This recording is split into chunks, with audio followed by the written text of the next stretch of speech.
¿Quién no ha tenido dificultades, líos, conflictos o como podríamos decir, peleas alguna vez? Alguna vez las ha tenido, ¿verdad? Perdón.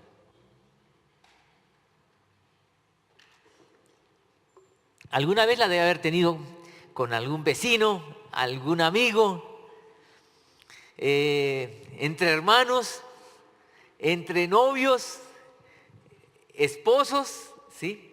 De pronto alguno aquí está agarrado con otro. Pero los conflictos se presentan en la vida, ¿verdad? No quisiéramos tenerlos, pero se presentan en la vida porque la vida es así, los seres humanos somos complejos, no somos fáciles.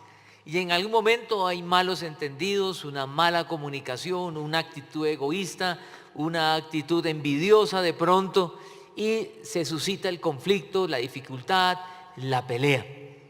Y mientras más compartimos tiempo juntos, más posibilidad hay que surjan esas dificultades. Por eso que en la familia ocurren también problemas de este tipo. Los matrimonios, ¿sí? Lo bueno de las dificultades, ¿sabe qué es? Lo mejor de estos líos es el tema de la reconciliación. Dígame las parejas, por ejemplo, si no es así. Una pelea entre novios, la reconciliación, ¿cierto? Una pelea entre esposos. Lo más chévere es la reconciliación. Así nacieron mis 2 hijos, ¿cierto? No, eso es broma. Hemos peleado más veces que solo 2. Pero reconciliación es algo muy especial en la palabra de Dios. No solamente hablando de las relaciones interpersonales, sino con Dios especialmente. Porque así como 2 personas pueden tener conflicto y pueden reconciliarse, con Dios sucede lo mismo. Y quiero que pensemos que mientras más grave es el conflicto, mientras más fuerte es la pelea, pues más vamos a apreciar la reconciliación. Cuando la dificultad ha sido menor, ha sido mínima, y uno se arregla y se reconcilia, pues no hay gran cosa. Oiga, perdóneme por eso. No, tranquilo, fresco, no pasó nada, listo. Pero cuando la cosa es seria y nos cuesta perdonar, cuando el otro va y le dice, oiga, qué pena con usted, fresco, y usted dice, ¿cierto? Y ya no contesta, no, tranquilo, sino dice, bueno. Y se queda pensando, es porque la ofensa ha sido grave. Y por tanto, cuanto más grave es la ofensa, la enemistad, el pleito, más valoramos y más apreciamos la reconciliación. Quiero que pensemos en esto seriamente, porque esto es lo que Pablo trata de decirle a la gente de Colosas en aquella época, que es el mismo mensaje para nosotros hoy, porque la palabra de Dios no cambia y sigue siendo relevante para nosotros hoy.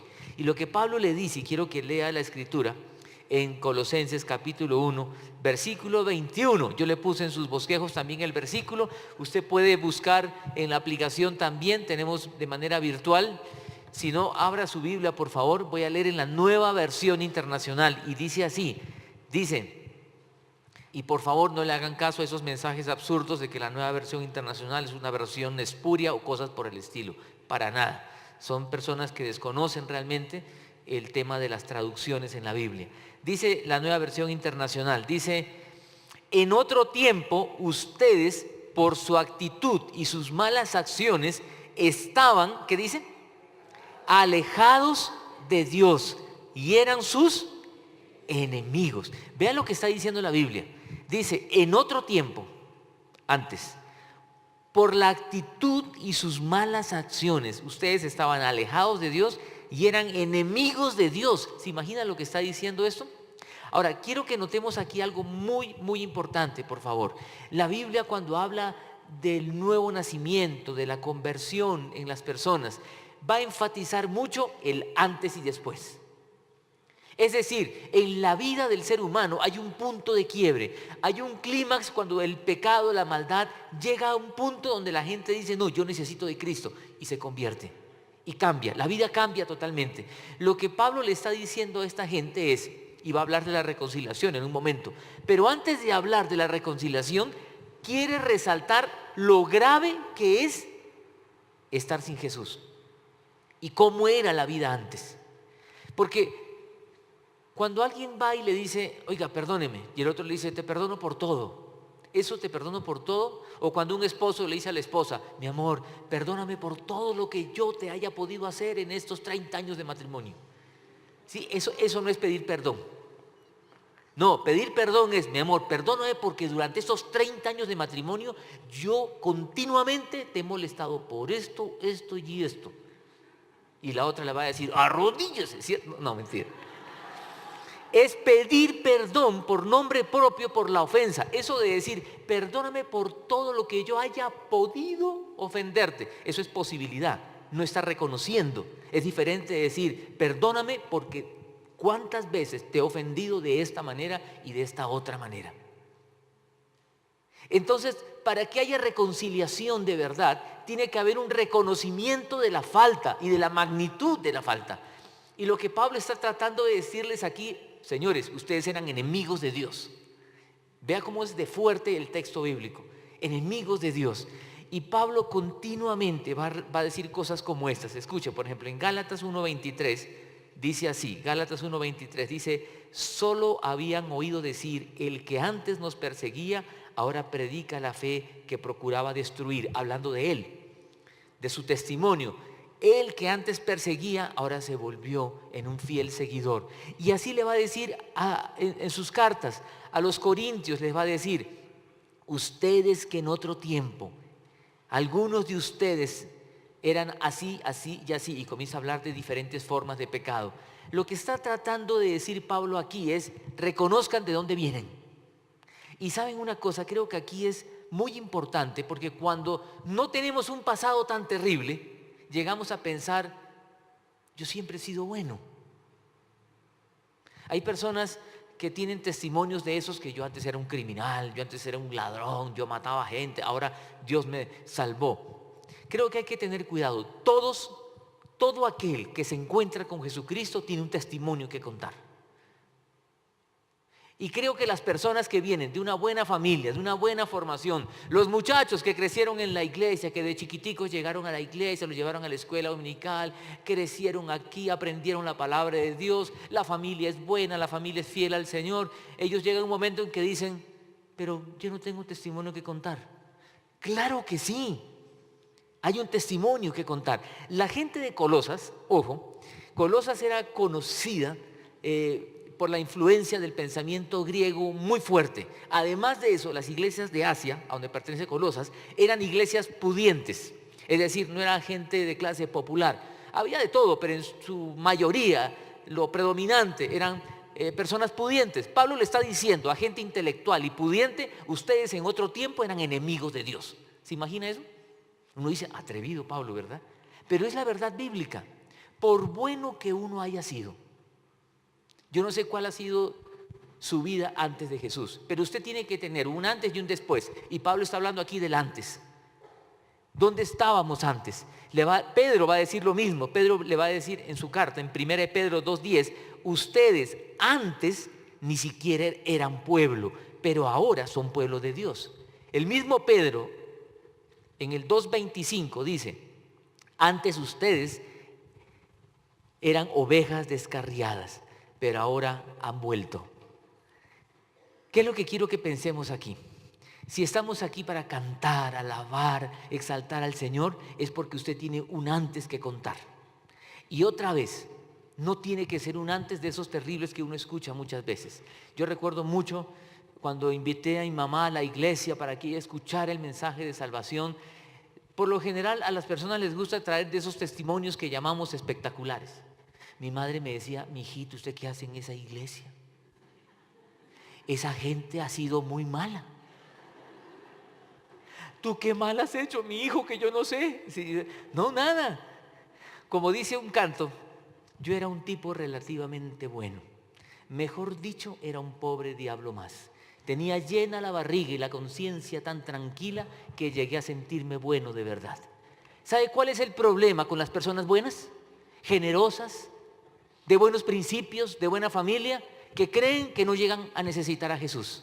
Y lo que la Biblia dice es que por bueno que sea, Los muchachos, porque hayan crecido aquí en la escuela dominical, se hayan formado, ahora cantan aquí, cantan en Navidad, en el Día del Padre, qué belleza, tan lindo. Lo que la Biblia está diciendo es, si no tiene un encuentro personal con Jesús, es enemigo de Dios y está alejado de Él.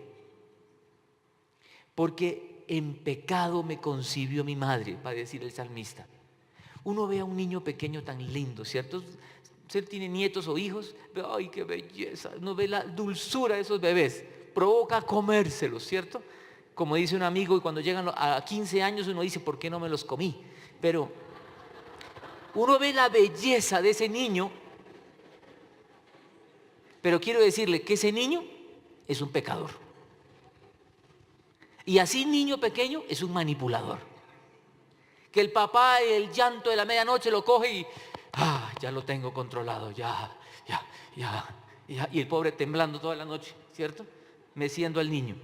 ¿Quién controla a quién? Lo que quiero decirles es que el pecado está en el corazón humano. Dígale a un niño, no haga esto. ¿El niño qué hace? Todo lo contrario. Yo recuerdo a un niño que el papá le dijo, no, porque el niño quería meter el dedo en el tomacorriente. Y el chino, cada vez que el papá se distraía, él se acercaba. Hasta que le pasó. Cuando llegó el primito quería hacer lo mismo. Y el primo le dijo, no. Y el otro miró, hizo así. Terrible que tienen que vivir la experiencia para darse cuenta lo espantoso que es desobedecer. La desobediencia es propio, sale, nadie lleva un curso de cómo desobedecer. Somos pecadores. Y lo que Pablo está diciendo aquí es, ustedes antes eran enemigos, estaban alejados, estaban totalmente enemistados con Dios.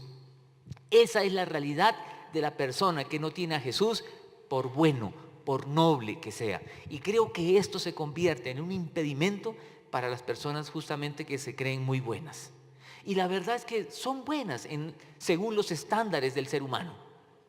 Pero la Biblia dice que por bueno que usted y yo podamos ser, nuestras justicias son como un trapo sucio delante de Dios. Por tanto, si vamos a valorar la reconciliación, primero tenemos que ser conscientes de dónde nos sacó el Señor. ¿De dónde lo sacó el Señor? ¿Cuál era su condición antes de conocer a Cristo? Recuerdo una persona en la iglesia que me contaba, yo nací en un hogar cristiano. Mi mamá me llevaba a la iglesia desde muy pequeñito. Desde muy pequeñita, me decía ella. Inclusive me bautizaron a los 12 años. Yo tan juiciosa fui y me bauticé. Pero no tenía una relación con Cristo. Hasta que un día, y me llamó la atención esto, hasta que un día, no porque escuchó un mensaje, leyó un libro cristiano, no, un día, sola en su habitación, y me dijo, yo no sé qué pasó, pero estaba de rodillas llorando, recibiendo a Jesús en mi corazón. Desde allí mi vida cambió. Hay un antes. ¿Usted tiene un antes que contar? Yo vengo de una familia religiosa, el tercero de 5 hermanos, me crié en un colegio religioso. Me sabía las historias de Moisés, de Sansón, Dalila y todas estas cosas, siendo un colegio religioso, no cristiano, pero religioso. Cuando en una oportunidad, en medio de la situación del divorcio de mis padres y la crisis familiar, una persona se me acerca cuando tenía 16 años y me comparte el evangelio de la manera más torpe que he escuchado en la vida. Y eso me muestra cómo el Señor usa nuestras torpezas para su gloria y que escribe derechos sobre renglones torcidos. Una manera, y me acerqué al Señor de la manera más torpe también porque no sabía ni qué decir. Pero lo que quiero que pensemos es, cuando alguien se acerca a Jesús de todo corazón, hay un cambio en la vida, total. Y uno puede hablar de un antes y un después. Si no hay un antes, no hay un después. Así de sencillo. Si no hay un antes, no hay un después. Así como el soltero dice, mi vida de soltero era así, ahora de casada es peor. No, mentira. Hay un antes y hay un después, hay un cambio, no puede ser igual. ¿Sabe qué está pasando en este tiempo? Que mucha gente llega a las iglesias, lee la Biblia, escucha canciones cristianas y simplemente se adapta a un estilo de vida. E inclusive comienzan a hablar como algunos cristianos. Gracias a Dios en nuestra iglesia no tenemos esas categorías, ¿cierto? No hablamos de esa manera. Por eso me gusta que hablemos de la manera más normal posible, por favor. Nada de eso de sangre de Cristo, cúbreme. Nada que no, saludemos como lo hace cualquier ciudadano común y corriente. Que la diferencia se vea adentro, no en aquellas formas externas aprendidas que mucha gente aprende y cree que es hijo de Dios porque las hace. Al punto que ya no se sabe si eso no es. ¿Será que esa persona se convirtió a Jesús? ¿Nació de nuevo? ¿Qué es nacer de nuevo? Un cambio total, una nueva naturaleza que viene cuando Cristo llega a la vida. A eso le decimos, hay una conversión, hay un cambio. Cuando conocí a Cristo, hace más de 30 años, podíamos hablar de las personas y orar para que conozcan a Jesús y podíamos decir, este sí conoce, este no conoce. Este sí conoce, este no conoce. Por sus frutos los conoceréis.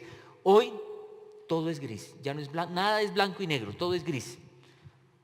No se sabe, ¿será o no será? Por sus frutos, no sé. Lo que quiero que pensemos aquí, hay un antes. ¿Cómo era la vida antes de conocer a Jesús? Y vea lo que dice el versículo 22. Dice, pero ahora Dios, eso es un contraste. Cuando usted vea un pero en la Escritura, fíjese en lo que dice antes y después. Ahí hay un contraste. Está contrastando la vida antes, enemigos, enemistados con Dios, y dice, pero ahora, a fin de presentar los santos, intachables, irreprochables delante de Él, los ha, ¿qué dice? Reconciliado. Uno valora esa reconciliación cuando se da cuenta que antes, por bueno que yo haya sido, era un enemigo de Dios. Pero ¿cómo así que enemigo de Dios? Sí, porque si usted no es amigo de Dios, es enemigo de Dios. Jesús dice, el que no es conmigo, es contra mí.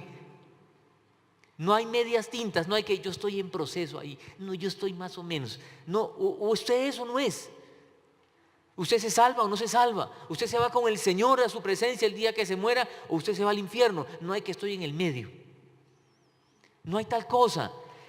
Esto suena muy radical, suena muy escandaloso en una época donde todo tiene que ser más tolerante. No mande al infierno a nadie. No, yo no estoy mandando al infierno a nadie, por favor. Lo que le estoy diciendo es que la Biblia dice que el que cree en el Hijo, cree en Él, tiene vida eterna. El que rehúsa creer, la vida será lejos de Él, lejos de Jesús.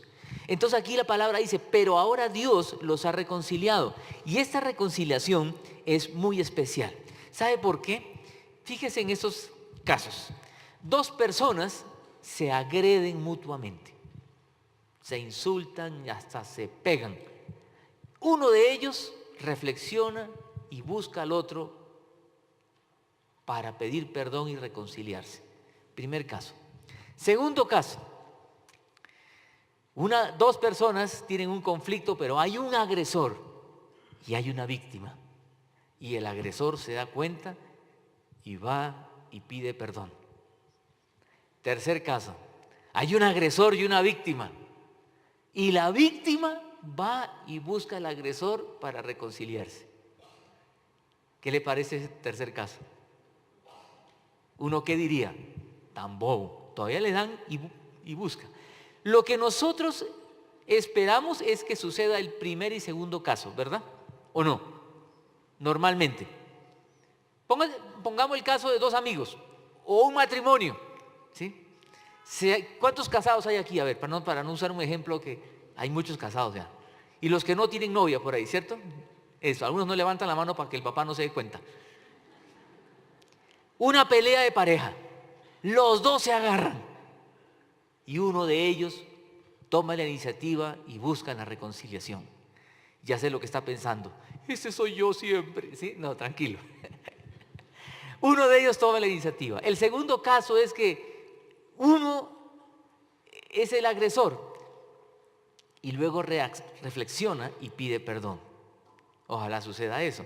Pero se imagina el tercer caso, que el agredido, la víctima, busque reconciliar la situación. Según nuestra manera de pensar, eso es de bobos, ¿o no? Dígame sinceramente, ¿sí o no? Sí, eso es de bobos, ¿cómo así? Le dan y va y pide perdón. Pues eso es lo que hizo Dios. Nosotros ofendimos a Dios. Nosotros le dimos la espalda al Señor. Pecamos contra Él.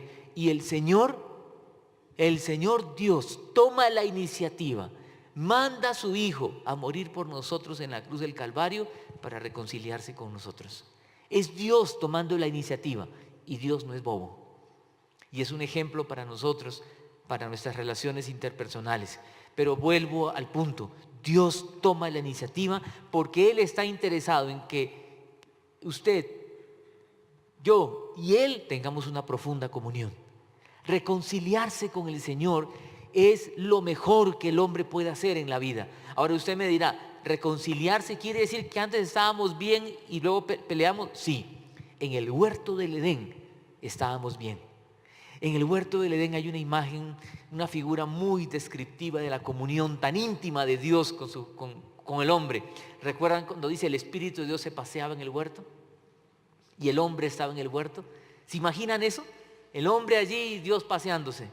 Adán diciéndole, ¿qué hubo, Dios? Y Dios, ¿todo bien, mijo? Sí. Había una comunión entre Dios y el hombre, pero se echó a perder, se dañó por nuestra maldad, por nuestro pecado, y llegamos a ser enemigos de Dios.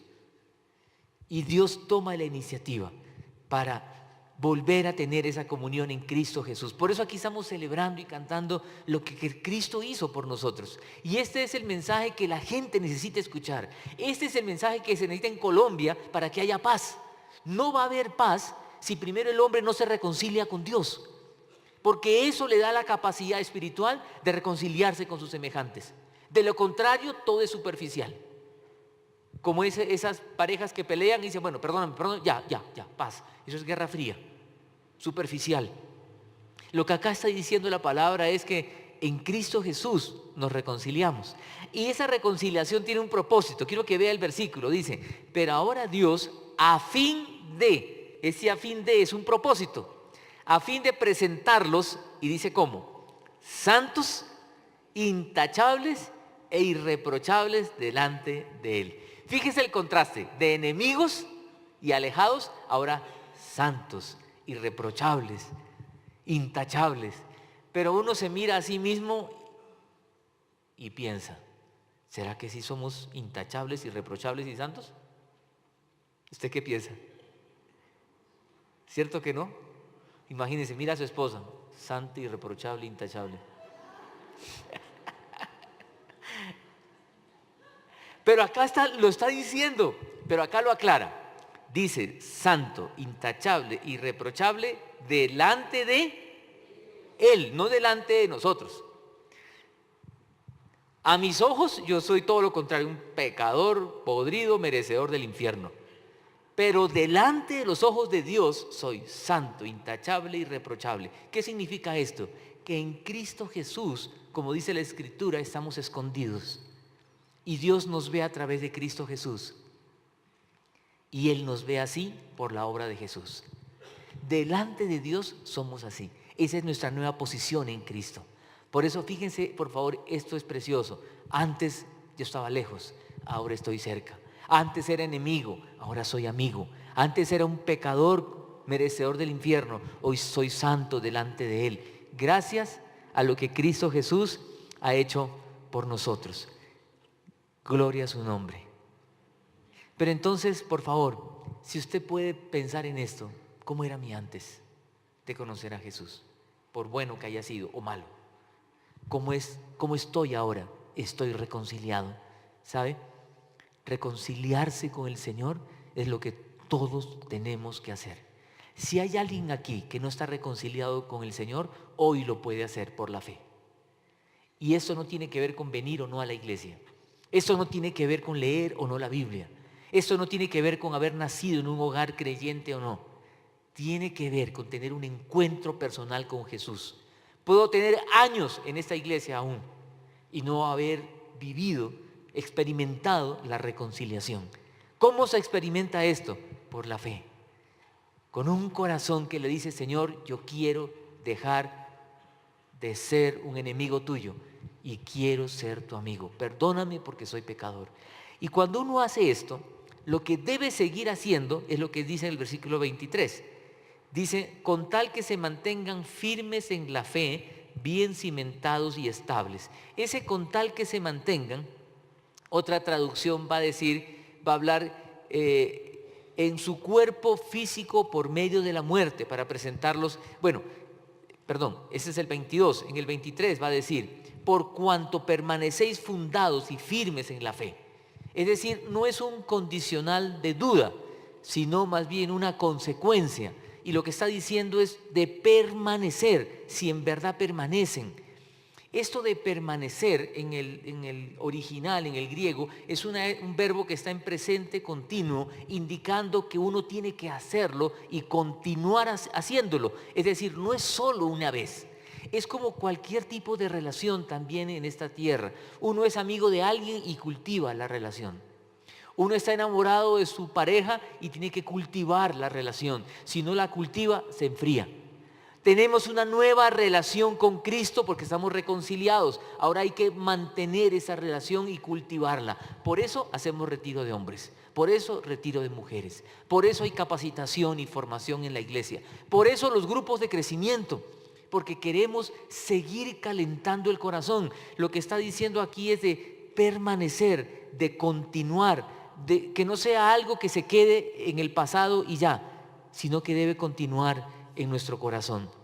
Por eso dice, bien cimentados, también dice, bien cimentados y estables, sin abandonar la esperanza que ofrece el Evangelio.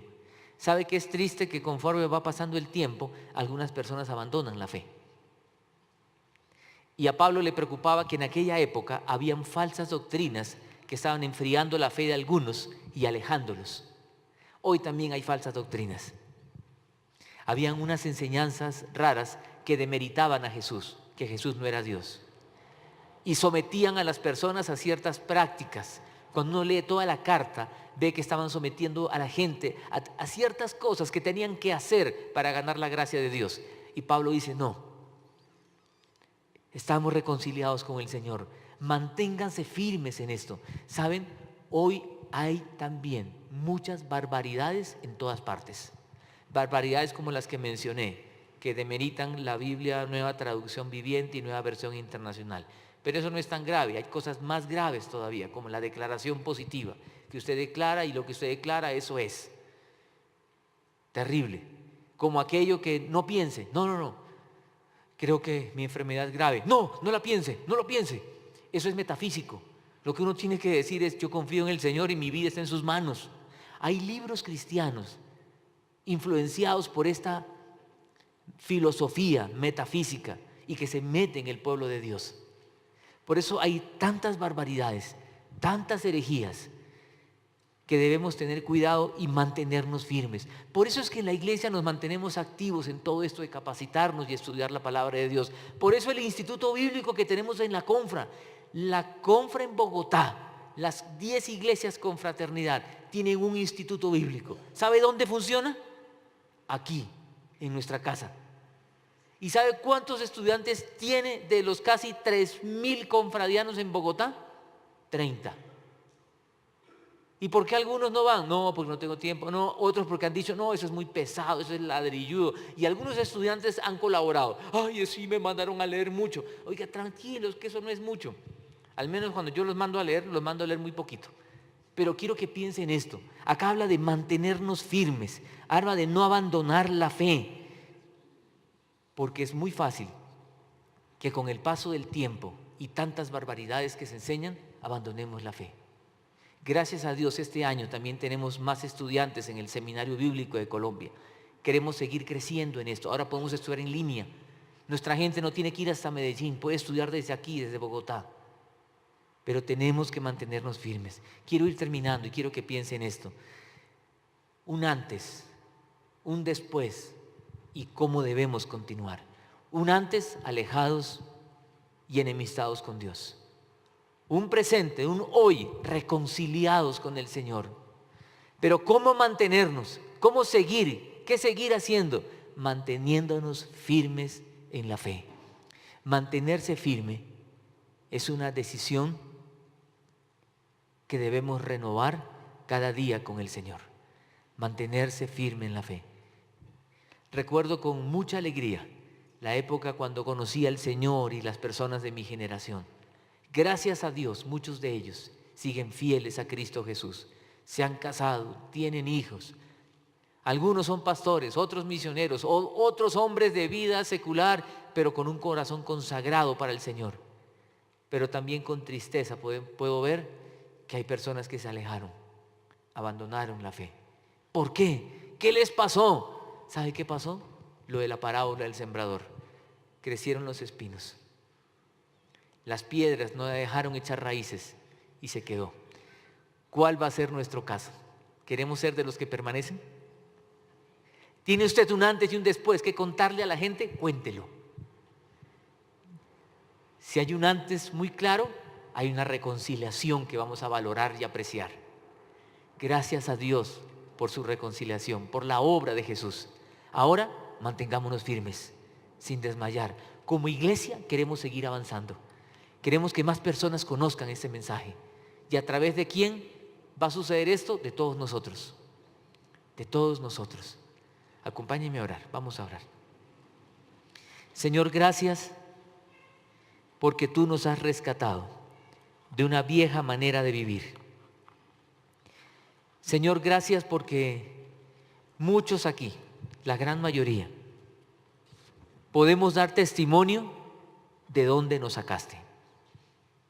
Algunos metidos en sus negocios, trabajos, algunos ocupados en hacer dinero, otros ocupados en diferentes actividades, solo concentrados en los hijos o en el matrimonio o en el deporte o en conflictos o en líos. Señor, tú conoces la vida de cada uno de nosotros y venimos ante ti, Señor, a decirte gracias por sacarnos de donde nos sacaste. Señor, gracias porque en un momento en la vida tú nos hiciste caer en cuenta que estábamos alejados de ti. Hoy te damos gracias porque por Jesús es que estamos reconciliados.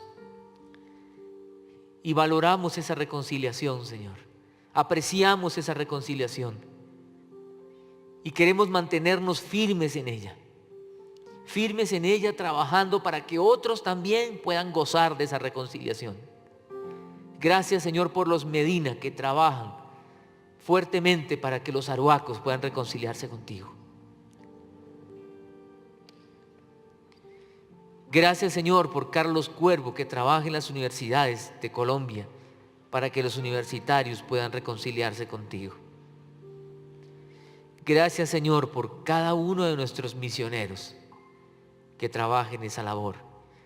Gracias, Señor, por los líderes aquí en la iglesia, el consejo de ancianos, el equipo pastoral y los diferentes líderes que oran y sirven para que otros puedan reconciliarse contigo.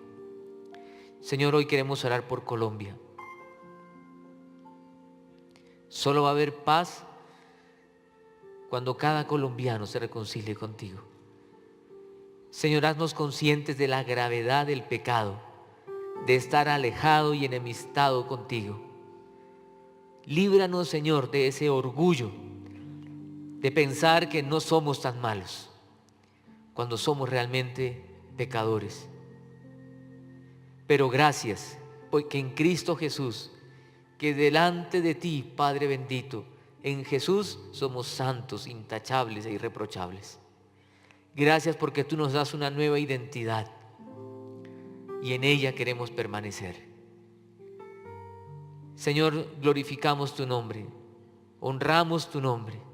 Cada día queremos acercarnos a tu palabra para mantener vivo en el corazón esa reconciliación tan preciosa que tenemos en ti. Gloria a tu nombre, Señor. En Cristo Jesús oramos. Amén.